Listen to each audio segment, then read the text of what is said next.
Hello students, I hope you all are safe at your places. आज हम अधिगम का स्थानांतरण का सबसे लास्ट पार्ट देख रहे हैं।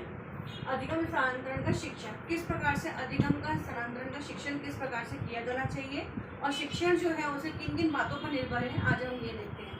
सबसे पहला जो पॉइंट है वो यह है सीखने वाले की तैयारी।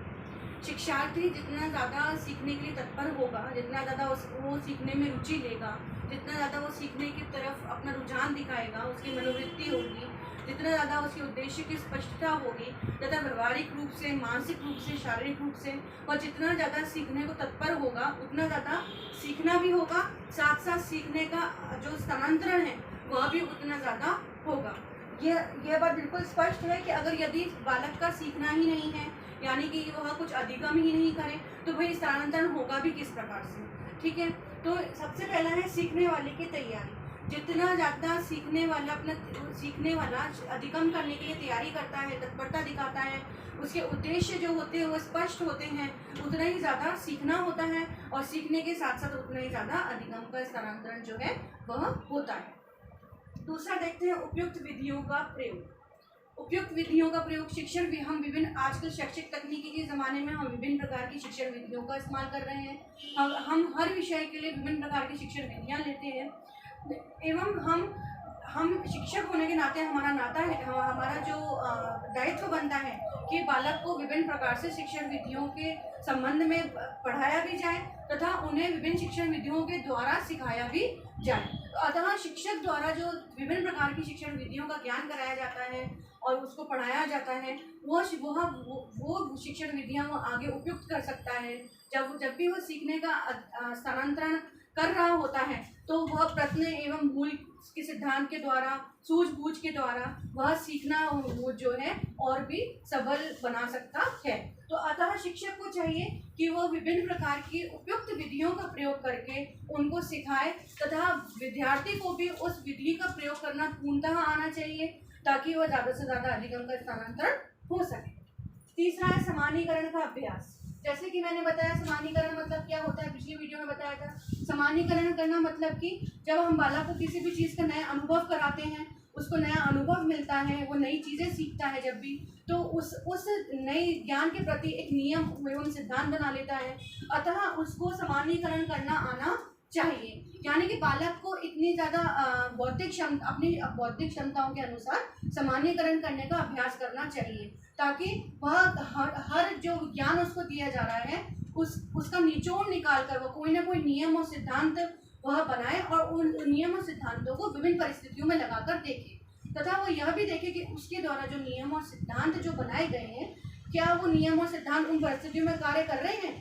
यदि वो कार्य करते हैं तो यानी कि उसका सामान्यीकरण का जो है जो बिल्कुल ही वह सटीक हुआ है। यदि कार्य नहीं करते हैं तो पुनः वो नियम और वो सिद्धांत जो बनाने की चेष्टा करेगा। तो कहने का अर्थ ये है कि जो हमें उनको अभ्यास कराना चाहिए सामान्यीकरण का, ताकि उनके अंदर इतनी बौद्धिक क्षमता, मानसिक शक्तियों का विकास हो सके, वो पढ़ने के बाद में या फिर किसी भी चीज़ का अधिगम करने के बाद में सामान्यीकरण कर सके। तो इसको ज़्यादा से ज़्यादा अभ्यास कराना चाहिए। दूसरा है विषय का पूर्ण ज्ञान। कहा भी गया है कि अधूरा ज्ञान जो है वो बहुत खतरनाक होता है। अतः शिक्षक होने के नाते आपको शिक्षार्थियों को विषय का पूर्ण ज्ञान जो है वो देना चाहिए। आपको आधा अधूरा ज्ञान नहीं देना चाहिए। पूर्ण ज्ञान से मतलब ये है विषय का जो आप विषय पढ़ा रहे हैं उसका सैद्धांतिक पक्ष भी बालकों को बताएं और उसका व्यवहारिक पक्ष भी बालकों को बताएं। सैद्धांतिक पक्ष तो हम बताते ही हैं, लेकिन इसका व्यवहारिक पक्ष कभी कभी हम बताना भूल जाते हैं कि भाई दैनिक जीवन में जब वो ये पढ़ के जाएगा तो दैनिक जीवन में उसको कहाँ उपयोग करेगा। तो हमें दोनों पक्षों को तालमेल रख के उन बच्चों को ज्ञान देना चाहिए। सैद्धांतिक तो देना ही चाहिए कि भाई किसी की चीज़ के पीछे क्या कारण है, लेकिन व्यवहारिक भी देना चाहिए कि अब जो तुमने ज्ञान सीखा है वो आप अपने जीवन में किस प्रकार से उपयोग करेंगे। दूसरा है समान तथ्यों का चयन। ये भी हमने पिछली क्लास में सीखा था कि स्थानांतरण करने के लिए समान तथ्यों का चयन बहुत ज़रूरी है। जब भी हम कोई चीज़ पूर्व अधिगम जो हमने किया हुआ होता है उससे रिलेटेड, जब भी हम पूर्व अधिगम तथा नवीन अधिगम जब हम कर रहे होते हैं या नवीन कोई चीज़ सीख रहे होते हैं जब हम, तो पूर्व अधिगम के में जो समान तत्व है, यानी कि जो ऐसे तत्व जो नवीन अधिगम करने में सहायक हो, तो वो पूर्ण उनको उसको समान तत्वों का चयन करने का उसको अभ्यास होना चाहिए। और बल्कि उसको यह भी अभ्यास होना चाहिए कि कौन सा ऐसा पूर्व अधिगम है जिसमें ऐसे समान तत्वों को वो चयन कर सके जो ये नवीन अधिगम हासिल करने में उसको मदद कर सके। तो उसको इस चीज का चयन करना आना चाहिए।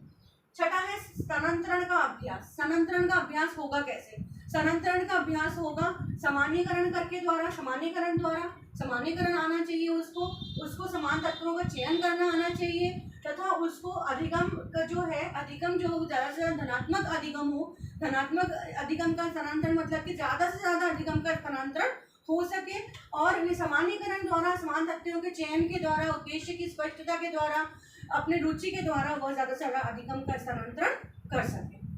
तो अधिगम स्थानांतरण जो शिक्षण जो है हम पुनः देख लेते हैं। सबसे पहले सीखने वाले की तैयारी, सीखने वाले की जो जिज्ञासा होगी, सीखने वाले का जो रुचि होगी उसके अनुसार, फिर उपयुक्त विधियों का प्रयोग, विभिन्न प्रकार की विधियों प्रयोग करके वह सीखना और भी प्रबल बना सकता है, सीखने स्थानांतरण भी प्रबल बना सकता है। दूसरा सामान्यकरण का अभ्यास, नियम सिद्धांत बनाकर। चौथा विषय का पूर्ण ज्ञान, विषय का व्यवहारिक पक्ष सैद्धांतिक दोनों का उसको मालूम होना चाहिए। ये शिक्षक द्वारा ही दिया जाएगा और वो सीखने के बाद में उसके द्वारा दोनों ही पक्षों का प्रयोग किया जाएगा। समान तत्वों का चयन पूर्ण अधिगम से नवीन अधिगम में जाने के लिए, जहाँ पे अधिगम का स्थानांतरण होगा। और छठा है स्थानांतरण का अभ्यास। उसे स्थानांतरण का अभ्यास करते ही रहना चाहिए, सामान्यकरण बनाना, ताकि वो ज़्यादा से ज़्यादा अपना जो पूर्व ज्ञान है, जो ज्ञान वो हासिल कर चुका है, वह ज़्यादा से ज़्यादा नवीन ज्ञान को सीखने में प्रयोग कर सके।